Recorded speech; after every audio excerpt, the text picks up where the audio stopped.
Bonjour ou bonsoir les amis.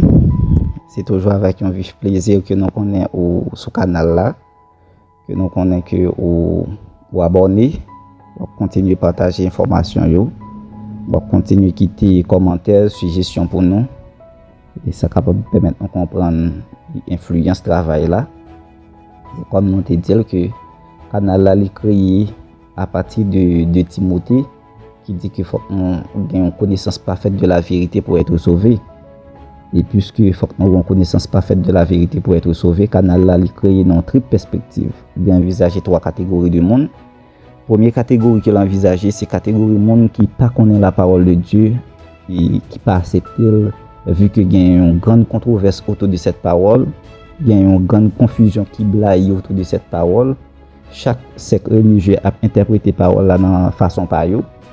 Ça vient créer problème et ça vient créer un pile monde pas capable de positionner. Et deuxième catégorie nous envisager c'est catégorie c'est vrai il y a des monde qui observent bon Dieu mais qui gagne une mésinterprétation de la parole de Dieu. Et si nous avons une mésinterprétation de la parole de Dieu, nous avons une mauvaise compréhension de Dieu. Une mauvaise compréhension de Dieu a permettre que nous pas servir Dieu en esprit et en vérité. Et si nous pas servir Dieu en esprit et en vérité, nous pas capable de sauver. Et troisième catégorie de monde que nous envisager, c'est catégorie de monde qui n'ont même autant ensemble avec nous et n'a dit au slogan qui gagne au point où nous sommes pas venus, marchons de même pas. Étant donné qu'il y a des textes qui paraissent beaucoup plus difficiles, beaucoup plus perplexes que d'autres, qui demandent une approche qui est beaucoup plus profonde, et pour nous capable de saisir avec beaucoup plus de tact. Et par-dessus tout, nous connaissons le seul guide infaillible qui est capable de permettre de nous saisir, de nous comprendre la parole de Dieu. Et c'est le plus grand enseignant de tous les temps qui jamais existé. C'est le Saint-Esprit de Dieu qui est capable d'éclairer nous, qui est capable de permettre de nous découvrir cette vérité et appliquer l'envie. C'est raison ça qui fait m'a dit nous. On prie bon Dieu dans le cœur pour qu'il est capable de nous Saint-Esprit ça, qui est capable d'éclairer nous, qui est capable de permettre de découvrir la vérité telle qu'elle est. Puisque nous toujours aimé dire la vérité est inchangée, compréhension de vérité c'est les mêmes qui créent confusion, c'est les mêmes qui créent controverse là. Et on prie bon Dieu pour que nous soyons capables de découvrir la vérité. Dieu à travers tous les âges, il était toujours utilisé des prophètes pour capable faire révéler volonté et ceci dans le temps présent et dans les temps à venir. Et voilà pourquoi il est écrit dans Amos chapitre 3 le verset 7. Le premier texte que nous devons lire ensemble, c'est Amos chapitre 3 le verset 7. Il est dit, car le Seigneur, l'Éternel, ne fait rien sans avoir révélé son secret à ses serviteurs, les prophètes. Donc, mon Dieu, pas jamais prendre au dépourvu, il pas jamais prendre au hasard. Donc, il est toujours révélé non, et les choses qui doivent arriver bientôt, et parce qu'il est vrai que nous avons connaissance de ça qui vient pour arriver et comme ça nous sommes capables de servir le plus bien. Et toujours pour le révéler, nous sommes capables de arriver bientôt pour nous servir le plus bien. Dans Daniel chapitre 12, le verset 4, on lit le texte ensemble. Daniel chapitre 12, le verset 4, il est écrit ceci. Toi, Daniel, tiens secrète ces paroles et scelle le livre jusqu'au temps de la fin. Plusieurs alors le liront et la connaissance augmentera. L'ange dit Daniel, qu'un secrète parole ça yo, il scelle les livres là jusqu'au temps de la fin. Si c'est ainsi, il est de toute évidence que le temps de Daniel n'était pas le temps de la fin. Et si le temps de Daniel n'était pas le temps de la fin, le temps avant Daniel n'était pas non plus le temps de la fin. Donc dans la Bible et à travers ce texte, il y a un temps qui s'appelle le temps de la fin. Et ce temps, nous aurons à l'étudier dans une prochaine vidéo et basé sur l'étude du sanctuaire. Et nous parlerons ensemble que ce temps de la fin a été commencé à partir de 1844. Et si ce temps de la fin a été commencé à partir de 1844, et seul auteur qui écrit dans la période ça, poussé par le Saint-Esprit de Dieu, il écrit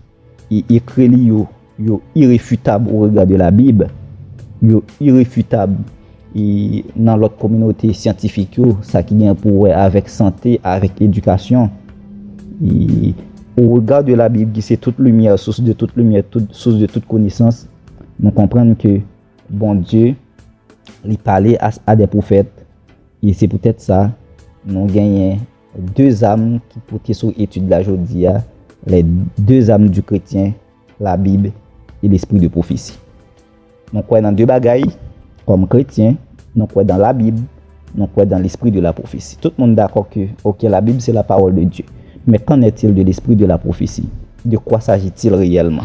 C'est peut-être ça m'a demandé non pour nous garder ensemble avec dans Isaïe chapitre 8 le verset 20. On nous garde pour nous qui ça texte a dit. Isaïe chapitre 8 le verset 20. On nous cherche le texte ensemble. Dans Isaïe 8 verset 20, il est dit à la loi et au témoignage. Si l'on ne parle pas ainsi, il n'y a point de roi pour le peuple. À la loi et au témoignage. Si l'on ne parle pas ainsi, il n'y a point de roi pour le peuple. Donc, à la loi de Dieu, c'est sa parole, c'est la Bible. C'est ça que fait dire. La loi de l'Éternel est parfaite, elle restaure l'âme. La loi de Dieu, c'est sa parole. Mais maintenant, qu'en est-il du témoignage de Jésus? Qu'en est-il du témoignage? On regarde un premier texte qui est capable de situer nous. C'est Apocalypse 14, le verset 12. Il est dit, c'est ici la persévérance des saints qui gardent les commandements de Dieu de la foi de Jésus. C'est ici la persévérance des saints qui gardent les commandements de Dieu de la foi de Jésus. Apocalypse 12, verset 17, après nous plus bien situer question témoignage ça. En nous lit texte ensemble, Apocalypse chapitre 12, le verset 17, il est dit, et le dragon fut irrité contre la femme, et il s'en alla faire la guerre au reste de sa postérité, à ceux qui gardent les commandements de Dieu et qui ont le témoignage de Jésus.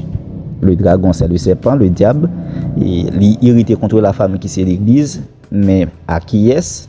C'est à monde qui garde les commandements de Dieu et qui a témoignage Jésus. Témoignage Jésus, c'est qui s'allie et c'est lui-même qui fait objet d'étude là. Et la Bible et l'esprit de prophétie comme étant les deux âmes du chrétien. Le témoignage de Jésus, c'est quoi, mais c'est quoi réellement? De quoi s'agit-il réellement? Dans Apocalypse chapitre 19, le verset 10, le dernier texte, Apocalypse 19, le verset 10, en nous lit ensemble, il est dit, et je tombais à ses pieds pour l'adorer. Il s'agit de Jean, dans une vision, il était voulu mettre à genoux dans pied l'ange pour l'adorer, mais l'ange dit, mais il me dit, garde-toi de le faire, je suis ton compagnon de service et celui de tes frères qui ont le témoignage de Jésus. Adore Dieu. Qui ont le témoignage de Jésus. Le texte ne se termine pas. Il continue pour dire que car le témoignage de Jésus est l'esprit de la prophétie. Le témoignage de Jésus, c'est l'esprit de la prophétie. Ça vient nous permettre que nous comprenions nous gagnons deux âmes, nous gagnons la Bible, nous gagnons l'esprit de prophétie. C'est les gens qui permettent que dans l'autre étude que nous avons pour nous faire, il y a bien des sujets qui demandent beaucoup plus de réflexion, qui demandent beaucoup plus d'approche. Et nous-mêmes, comme chrétiens, nous avons la Bible, nous croyons dans la Bible, nous croyons dans le témoignage de Jésus qui c'est l'esprit de prophétie. Et parfois, nous sommes capables d'évoquer des textes esprit de prophétie. Et si nous avons évoqué des textes esprit de prophétie, pour parler ces auditeurs, nous, le monde qui suivent nous dans la confusion, pour demander qui ça esprit de prophétie a eu, côté elle sorti, parce que si c'est pas la Bible, c'est pas un livre littérature, c'est pas un livre roman, quel que soit le monde capable d'écrire un livre, mais est-ce que ça fait gagner corroboration même avec la Bible? Est-ce que ça nous capable de faire foi dans l'esprit de la prophétie? Eh bien, au regard de la Bible, on est capable de faire foi dans l'esprit de la prophétie parce que c'est des témoignages de Jésus. Et puisqu'il est ici, il nous fait étudier ça pour nous prouver que l'esprit de la prophétie, c'est pas nous écrit même avec tout notre écrit, mais c'est poussé par le Saint-Esprit de Dieu. Et la servante du Seigneur, les gains des visions, les gains des sons sur les événements qui pourraient arriver bientôt, comme il est décrit dans la Bible. Et nous d'accord tout, gain des textes, gain des passages dans la Bible qui pas expliqué. Et si on pas expliqué, si toutefois on pas expliqué tout, on va être capable, et la Bible est aussi volumineuse que nous pas capable de voter. Donc volume est tellement grand, nous pas capable de voter. Mais puisque il y a une série de bagages que nous pas gain trop idée de yo, nous pas gain trop détails de yo, bien le témoignage de Jésus, qui c'est l'esprit de la prophétie, il éclaire nous davantage sur le texte. Il nous beaucoup plus de lumière encore. Il nous en détail de quoi s'agit-il réellement. Et puisque nous avons pour nous évoquer, nous faisons étude ça d'abord pour nous montrer que nous-mêmes comme chrétiens, nous avons deux âmes, nous avons la Bible, nous avons l'esprit de la prophétie. Donc, en nous demandant bon Dieu pour qu'il soit capable d'éclairer nous davantage, en nous demandant bon Dieu pour qu'il soit capable d'appréhender cette vérité qui trouvait là à travers de la Bible, qui trouvait là à travers l'esprit de prophétie. Et comme ça, bon Dieu a préparé un peuple, a préparé des gens qui connaissent la vérité, qui sont capables de proclamer la vérité, puisqu'il y a longtemps, et le mensonge il déshabillait la vérité, et puisqu'il déshabillait la vérité, le mensonge a marché avec vêtements vérité sous lui, et il a poussé de vérité mettez dehors. Donc s'il a poussé de vérité mettez dehors, il a applaudi le mensonge, donc Satan est content, Satan lui rit, puisque les n'ont pas découvert cette vérité pour nous capables de sauver. Donc, nous souhaitons que nous restions dans la paix de Dieu. Nous demandons bon Dieu, Saint-Esprit, capable d'éclairer nous. Et dans une prochaine vidéo, nous allons étudier un sujet qui est beaucoup plus d'intérêt, qui est la question d'adoration, cette question de grande controverse et du grand conflit cosmique. Donc, nous allons rendez-vous à une plus prochaine occasion pour une prochaine vidéo. Merci et bonsoir.